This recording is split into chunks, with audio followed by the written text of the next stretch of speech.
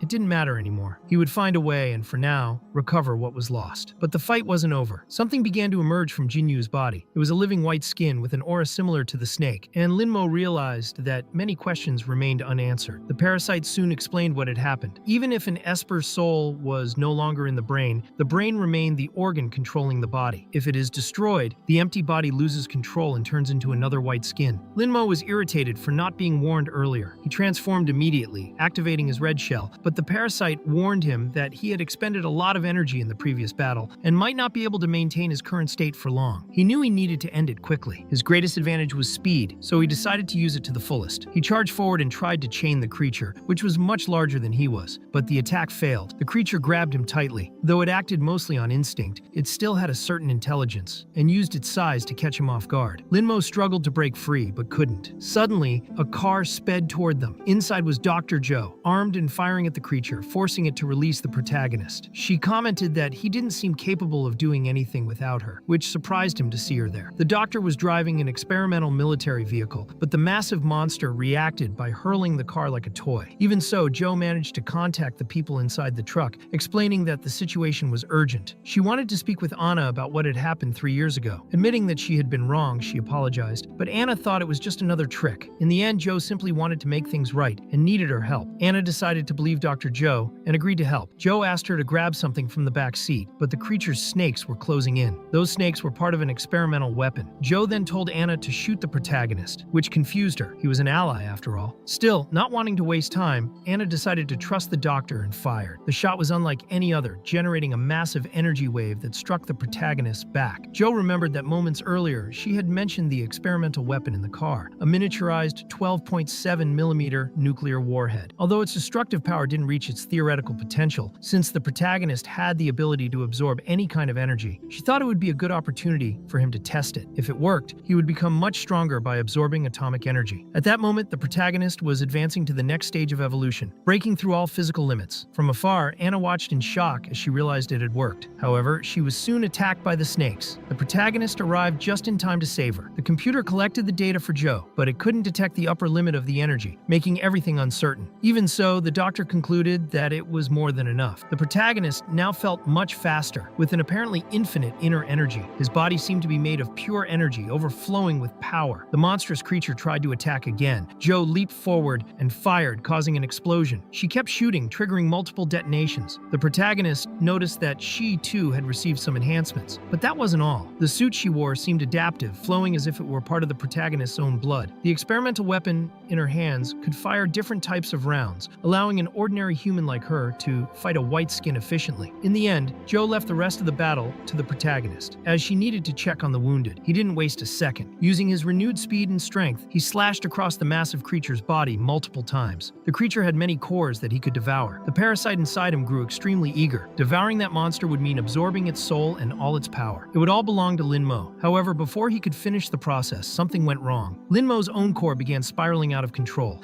The core he held in his hands unfolded in a strange way. He believed it was being caused by his fusion with the parasite, and at that moment, his consciousness began to fade. Soon after, he awoke in a dark corridor, confused and desperate to find an exit. Then Jinyu appeared. He thought he had gone back in time, but quickly realized the place and the feeling were different. When she began to run away, he chased after her, asking her not to flee, but she seemed unable to hear him. The two reached an operating room. Jinyu reflected that if that car accident hadn't happened in the past, she might have been on that operating table now, giving birth to her child. None of those tragedies would have happened. Linmo found her change in behavior strange. Jinyu wanted to know if he had come to kill her too. He didn't understand what she meant. She apologized, saying that just by looking at his face, she could tell he knew nothing. Jinyu explained that the one he had killed was only her outer self, but her inner self had always been there. Linmo wondered if it was some kind of split personality, but she denied it. From beginning to end, the outer and inner selves were one and the same person. After going through so much pain, to protect herself and fill the emptiness in her broken heart, she had chosen to run away. She created a hard exterior while carrying a shattered core within. She knew everything her other self had done, but chose not to interfere. She only fled and hid. Little by little, she allowed a new part of herself to emerge, a more human part that could live in the outside world. Yet she already knew the protagonist hadn't come just to hear her story, so she surrendered, letting him do whatever he had to do. The preacher had already explained to her how Esper battles worked. The weak always ended up as prey for the strong. She believed the protagonist understood this logic perfectly, but hearing such words made the protagonist deeply angry. To him, she still didn't understand. He wanted to know if she had never thought of revenge, if she had never wanted to strike back at those who did this to her. The situation she was in now was something he himself had faced before. Her sense of identity was sealed. Now she lived only by instinct, driven by the most primitive desires. All that remained was an automatic reaction to pain. She had become a walking corpse, moving only under the impulse to keep living. The protagonist knew all too well how that kind of existence ended, in death. That had been his own experience before becoming an Esper, and he believed that could also be her fate if nothing changed. But to him, death was not an end. It was a new beginning. And now, he wanted to walk beside her. After all, she still had something precious, the power to choose.